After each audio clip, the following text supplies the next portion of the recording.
O kung kayo ho ay, ano bang tawag dito? Asar ba kayo dito sa mama na ito? Oo, for sure maraming naaasar dito kaya nga hindi nanalo ito sa kalokohan eh. Oh, 'di ba? Bakit tahimik ka?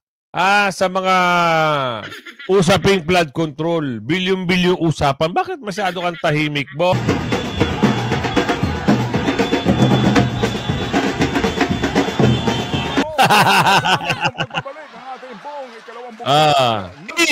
Kulong na yan! Mama Darambong-bong! Oh, yun ang narinig natin. Nakakatuwa nga naman, di ba? Ang ganda eh. Ang ganda ng tugtog eh. O, ulit. Ulit! Darambong-bong-bong-bong-bong! Kulong na yan! Hey! Kurakot! Mga kunaw na! Kulong na yan! Ngayon na! Darambong-bong-bong-bong! Yes. Magandang hapon muli sa ating mga kasama. Nandito na naman si Kuya Goods nagbabalik. At syempre, kung hindi ka pa nakasubscribe sa ating channel, subscribe na lang po at hit mo na rin yung bell para updated ka sa ating mga video. Kasalukuyan hong nagtitipon-tipon na sila. Oo, yung mamayang pupunta doon sa harap ng gate ng Forbes, nasa Raha Sulaiman na ho. Oo. At tayo, baka mag-teleport tayo, papunta dyan sa Earth. Titignan natin kung ano yung magaganap dyan. Oo, samantala, People Wear pa, Revolution, October 12, to November 30. Yan ho, kita nyo naman. Tuloy-tuloy na pala yan. Yung People Wear pa na yan. At ito na ho, nag-aaw-aw na naman. Nakakuha na naman siguro ng budget ang mama. Kaya, umaaw-aw na naman. Marami na naman siyang mga pahaging. Kanino? May pahaging siya kay Tatay Digong. Kay Pulong. Ang dami mong sinabi. Pati kay Mayor Magalong may pahaging ka, nakanambugi, wala kang katigil-tigil. Gusto mo na naman magpasikat. Hindi ka na iboboto eh. Talo ka nga sa, di ba, sa kalokohan talo ka. Akala mo, pagka mayor nga natalo ka, makangarap ka ulit tumakbo ng senador ba o vice president o president? Wag na ho, mama, sasayangin mo lang lahat ng mga gagastusin mo. Lahat ng mga binayad sa'yo di umano, sasayangin mo na naman. Ano ba meron ngayon pasok? People Power Revolution ang nakikitang sagot ng ating mga kasundaluhan, mga retired generals sa TFP. Lalo pa ngayon si Remulla ang bagong ombudsman. Nakita ng mga kasundaluhan, mga retired generals ang nag-viral na video ni Boeing Remulla na kung saan ay maririnig siyang nagpapaliwanag sa pagsang-ayon niya sa kontrobersyal na pahayag ni Erwin Tulfo tungkol sa Bendalo. Sa panayam sa radyo, pinagtibay mismo ni Remulla ang pananaw na minsay kailangang i-bend ang law basta't hindi ito tahasang nilalabag. Ipinunto pa ni Remulla na hindi umano ito katumbas ng paglabag sa batas. Dito'y inihalin tulad pa ni Remulla ang batas sa ruler. Aniya, kasi bending lang yan eh. Parang ruler lang yan. Pwede mong baluktutin ng konti. Gayon pa man ay hindi ito pinalagpas ng mga netizens at ilang abogado na nagsasabing delikado ang ganitong mindset. Lalo na para sa pinuno ng tanggapan na siyang dapat maging huling tagapagtanggol ng batas at integridad ng pamahalaan. Talaga napakadelikado mga kasama. Dahil kaya nilang baliin. Kaya nilang i-bend. Kaya nilang baklasin. Kaya kung ako sa inyo, aba. Sa susunod, pag labas ng pakpak ng agila, padagit nyo na yan. Ipadagit nyo na. 7 years, simula nang ma-appoint. Ano ngayon? 25. So, 32 pa. Sa 32 pa. 32. Ilang taon lang ang pagka-presidente. Kung sakali si BP Sara ay maging presidente. O lamang pa siya ng 1 taon? Hindi pala. Kasi pag upo ni BP Sara, kung sakasakali lang ha, pag upo ni BP Sara sa 2028, yan kung abutin pa ng 2028, baka bukas. Ewan ko ha, kasi meron kasi merong nagaganap na ngayon ha, na ano, di ba nga sabi nga dito, ano ang sabi? Peopleware pa, aba. Hindi natin alam kung ano kahantungan yung peopleware pa na yan. Tayo ay, nakaantabay lang sa mga balita at bibigyan natin ng reaction yan. Di ba? Eto na naman yung mama. Bakit andito ka na naman? May eksena ka na naman. May budget na naman ba? Yan ang tanong lang ha. Tanong lang. Kaya, kung kayo ho ay, ano bang tawag dito? Asar ba kayo dito sa mama na ito? For sure, maraming naasar dito. Kaya nga hindi nanalo ito sa kalokohan eh. Diba? Bakit tahimik ka? Sa mga usaping flood control, bilyon-bilyon usapan, bakit masyado kang tahimik, boss? Amo, manager. Wait lang.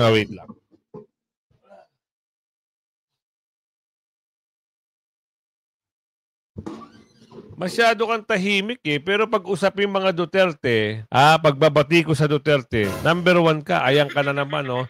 Ang sabi dito, question, Benji Magalong, independence after supporting Duterte. Bakit yan ang papel mo ngayon? Samantalang, nangingialam ka doon sa 125, na sinabi mo na nilustay ni Bibi Sara.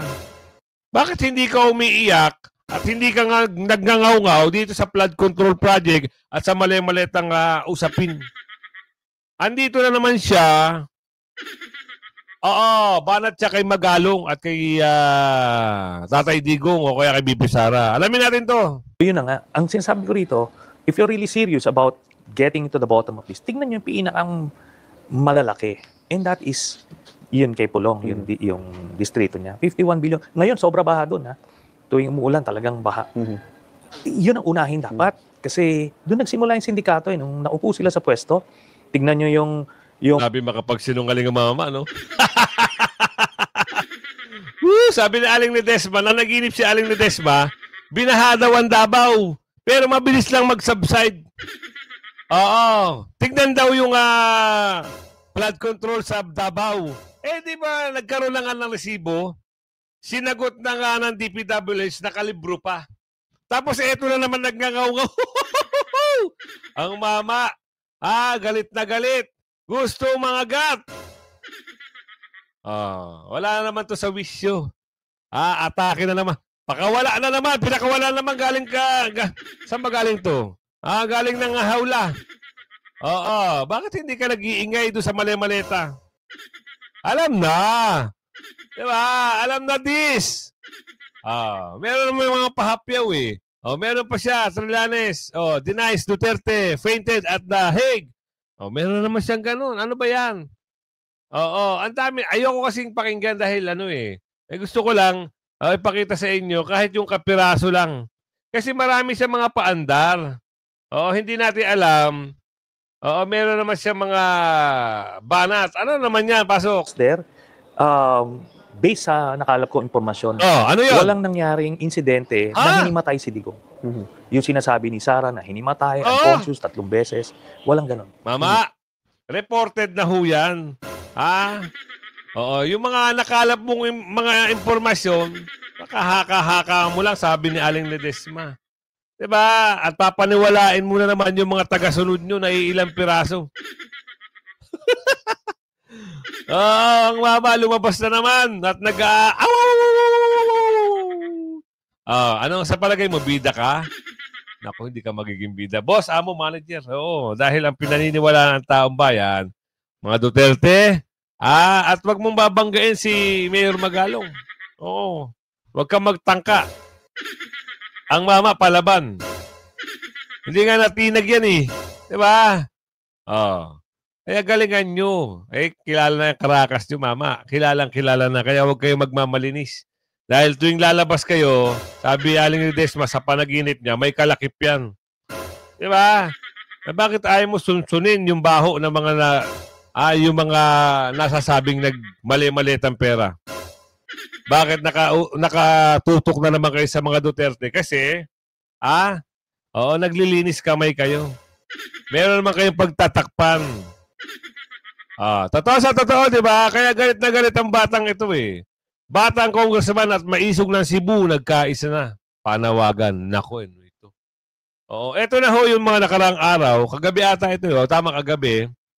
So, magkakaroon at nagkaroon na nga ngayong umaga. Mamaya, baka makapunta tayo doon.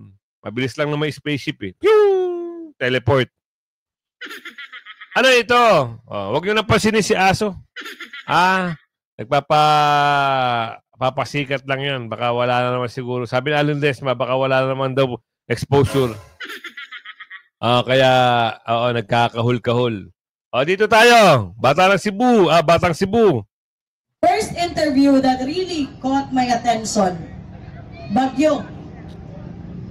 He was meeting with his staff. And he told the staff, anong gagawin natin? You hold and you serve the highest position in the Republic of the Philippines and you fucking do not know any basic, prepared, pre-planned contingency plan when it comes to calamity na hindi naman bago dahil taon-taong binabaha at binabagyo ang Pilipinas. Kailangan nating i-remind ang ating mga sarili, it's not just about the fucking 500 billion flood control project. PhilHealth funds, 89 billion. Kung hindi lang sila na-stop ng Supreme Court, they could have taken the entire money from the Filipino people. GSIS, PDIC, funds from the AFP, nagbenta pa ng mga gold reserve. Sipin nyo Pupunta tayo sa pinakamagandang bahay. Agoy! Pupunta raw sila sa pinakamagandang bahay. Naku, ano kaya ibig sabihin nito? Ate, saan ba yan? Doon ba yan sa malapit sa EDSA? Anong oras? Tuloy. Sa Forbes Park, sa Buendia Exit. Buendia Exit? Nag-gets nyo na. Alam nyo na kung saan kayo pupunta. Pupunta raw sila sa Buendia Exit. Sa Forbes Park, Buendia Exit. Ano kami? Sama-sama tayo. I do not care about your political colors. I do not care about your political affiliation. Basta wag lang kayong magdadala ng bato at kung ano-ano. Okay? Dahil ako ang kakalagkad sa inyo. Malinaw? Okay, I'll take that as a yes. Now, I would like to clarify, ang pamilya namin sa Cebu, kami po ay full support sa candidacy ni Bongbong Marcos. Kami po ay nagpalabas ng pera para ikampanya ang unit team, Bongbong and Sara Duterte tandem. Ang pamilya po namin ay hindi mayaman, pero kusang loob po kaming nagsuporta, gumawa ng mga tarpaulin, gumawa ng mga flyers, kumausap ng aming mga elders sa aming pamilya, sa aming purok, at sa aming barangay. Dahil sa paniniwala at dahil sa pananalig ng mga pangako ng continuity. Yun lang. We are not a Marcos loyalist. We are not a Duterte loyalist. We just know one thing. The leadership that we experienced during the time of the Duterte administration has set the bar really high for what kind of leadership and governance the Filipino should deserve. Kaya buong puso po kaming sumuporta sa UNITEM. Buong campaign period kaming nagkampanya, sa mga barangay, sa mga syudad, sa social media, sa mga kaibigan at sa mga kakilala sa TikTok. Ako naman po, I wasn't born during the Marcos era. I learned a new word today. Sabi ni Park, nasa tambod kami ng tatay namin. Ano? Tamod. So, I thought tamod is similar to salaula or something like that. And I just realized today na it's a Bastos word pala. So, yeah. During the Marcos era, nasa tamod pa kami ng tatay namin. Yes, we do have history. But, ako naman kasi, naniniwala na ang kasalanan ng tatay ay hindi kasalanan ng anak. Nako, yan na. Pero bago natin na pagpatuloy ang kasalanan ng tatay, kasalanan ng hindi kasalanan ng anak, ito may papakita ko sa inyo. Dito ako nagulat. Hindi ko alam kung dati na ito o ngayon ito talagang, mawiwindang ka sa dami. Saan kaya ito o talaga bang, alamin na lang natin kung totoo ito. Kasi mas maganda sa mas maganda, pakita ko lang sa inyo. Kung, tawag nito, ano ba yung, kung matagal na ba ito o bago lang? Para hindi tayo nagmumukhang walang alam sa mga bagay-bagay na nangyayari ngayong araw. Kung ito ay matagal na, at least alam natin matagal na. Ano ba yan, Kuya Goods? Ito kasi nagulat ako, bigla lang pumasok sa feeds ng, ano ba yan? Pasok na natin. Ang dami!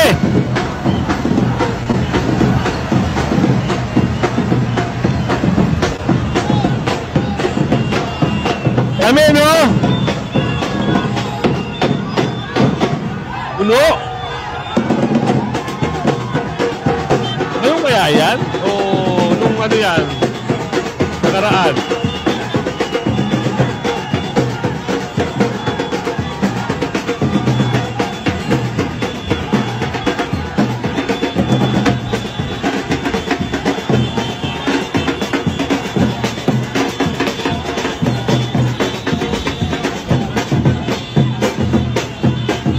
Yun, gusto ko lang ipakita sa inyo, ha? Kung ano yung meron dati sa ngayon. Tama ba? O meron ngayon saka dati. Di ba? Nakita ko lang baka mamaya. Ngayon nga yan, alam natin ang sitwasyon. Eto.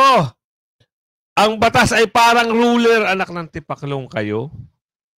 Saan kayo nag-aral ng pagkalo? At gusto nyo pang baliin ang batas. Kaya kayo natatawag na the bender. Alamin natin yan. Pasok, Kuya Nelson. Natatandaan mo yung bend dalo ni Senador Erwin Tulfo? Hindi ko malilimutan yun. Nang sabi niya ay yes, sir? Yes, sir. Ito pala ay ginastify pa ni Senador, ni Justice Secretary Remulla sa isang radio interview. After na tinindigan pa niya. Kaya pang yan, sabi niya, pinag-uusapan, di ba, yung batas. Ang sabi niya dito, sabi niya, but sometimes you have to bend the law. Ayan. You're not breaking the law. There's nothing wrong with bending the law. Kasi bending lang yan parang ruler. Parang ruler yan. Pwede mong baluktutin ng konti. Kahoy yan, di ba? Mabebend nga naman, di ba? Pero para sa kanila dyan, ang batas pwedeng galaw-galawin basta wag lang mababali. Wag lang mabibreak. Wag lang mabibreak. Wag masisira. Nakalimutan siguro nila. Halimbawa dyan, sundan natin yung kanyang argumento na ruler yan, di ba? Kahit i-bend mo yan, basta wag mabibreak, hindi mo nilalabang ang batas. O sabihin mo, hindi mo nga hihipuin yung ruler na yan. Nakalagay sa lamesa. Iikutan mo. Yan. Ikutan mo yung batas.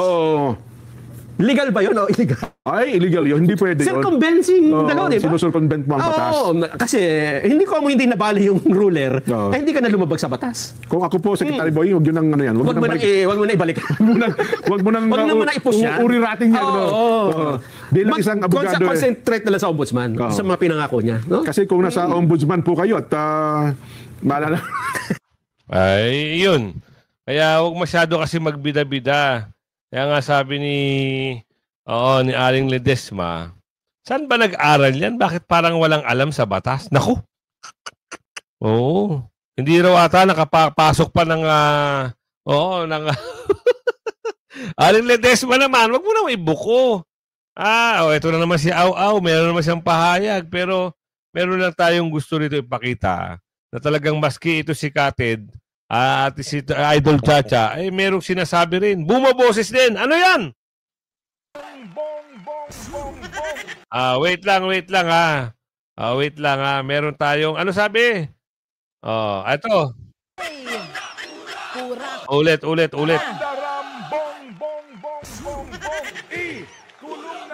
Naku! Kurakot. Mga kunaw na. Kulong na yan. Ngayon na. Yan!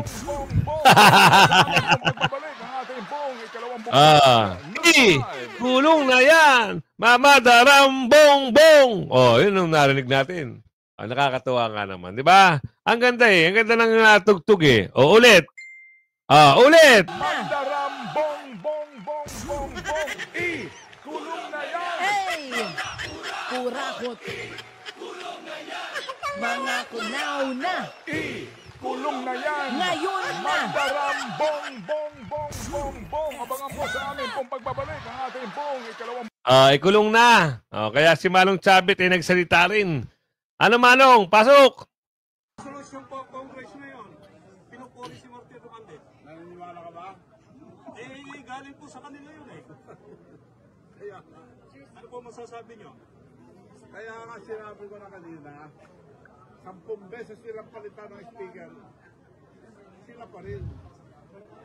Walang pagbabago. Sir, Kaya kinuha lang si Buji D dahil mabait yun. Para kunyari mabait. Pero kailangan sumunod siya. Talatang kagustuhan nila. Kahit kanong gawin yung pagpapalit dyan, sila pa rin yan. Kaya sabi ni Manong, alam ni Manong di ba? Ito na naman! Meron naman siya. Binanata na naman si Kapulong. Sino naman siya? Kilala siya.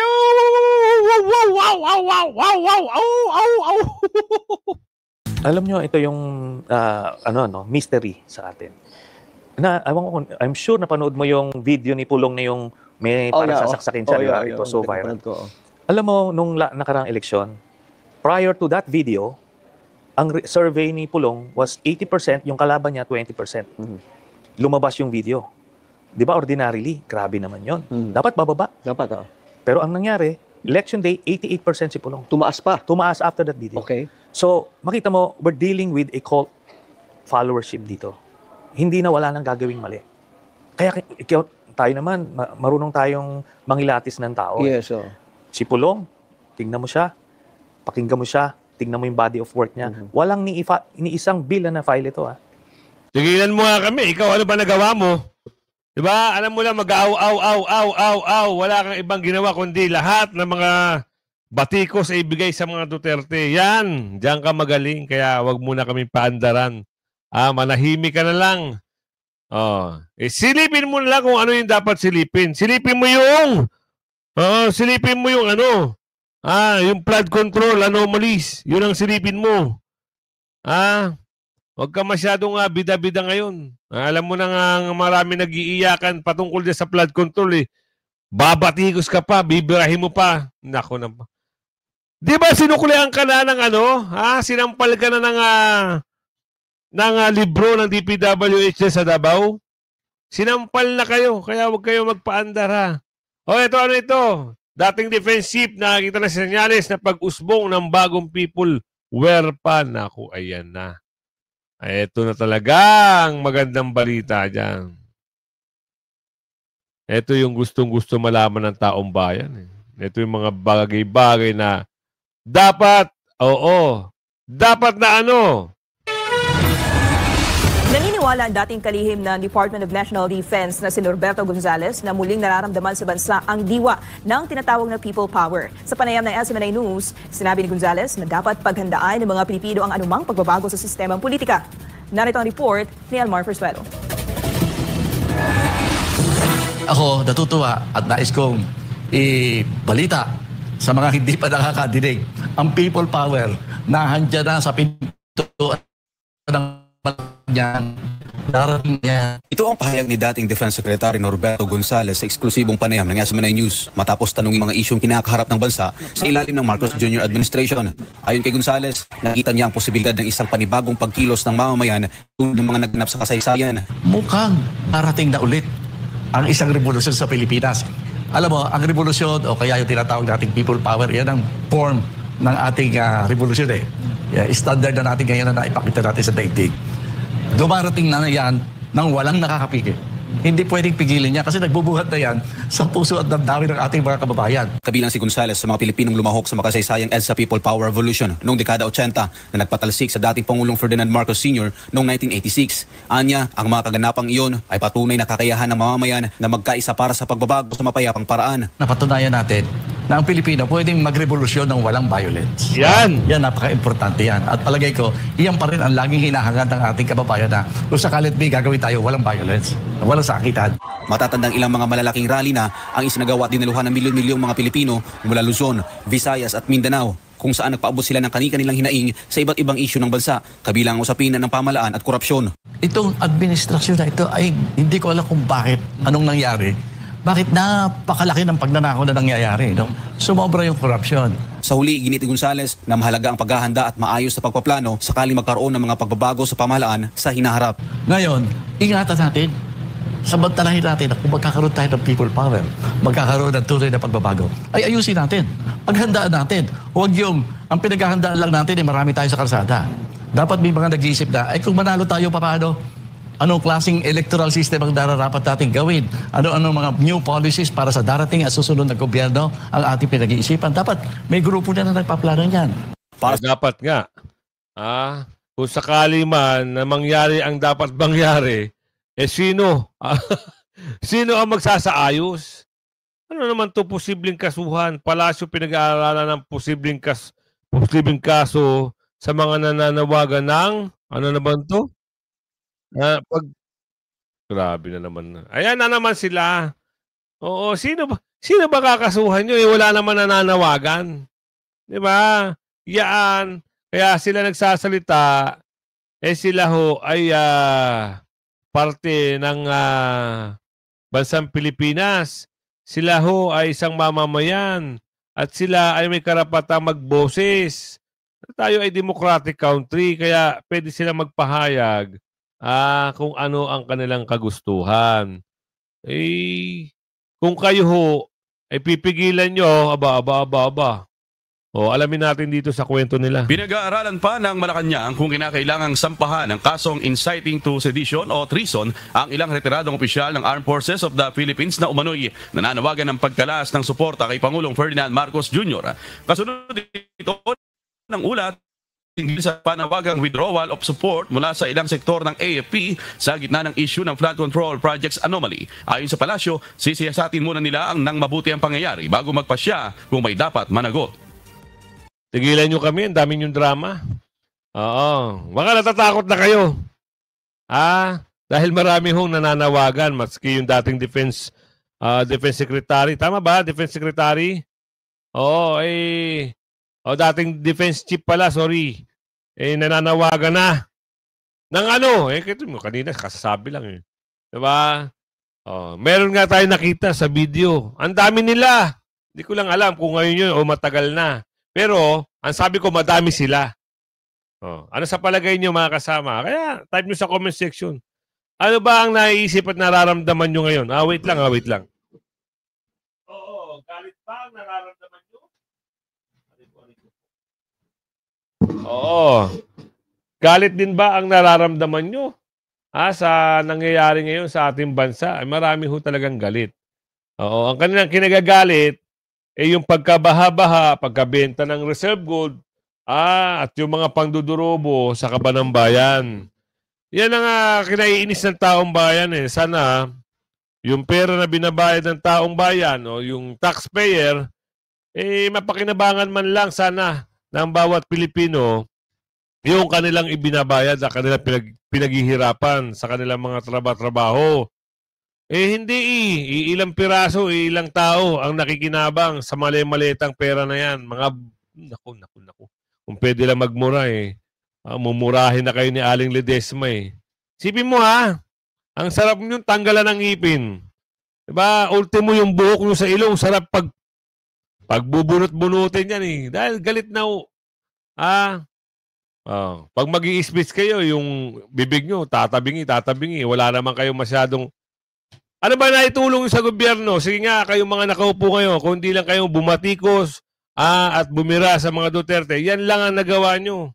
The rest wala na kasi ubus na ang kaba ng bayan. Isa-isahin pa ba natin? Gusto nyo, isa-isahin natin? Nasaan yung pera ng PhilHealth? Binalik nyo ba? Wala. Sabi nyo lang, binalik nyo. Asa reserve gold? Asan? Wala. Ano pa? Yung flood control na sinasabi nyo, ang yayabang nyo, di ba? Wala, nabangga ng barko Nabangga ng barko, wala tayong magagawa dyan. Ang yabang nyo. Ngayon, may nagsikantahan patungkol dyan sa mga mali-malitang pera.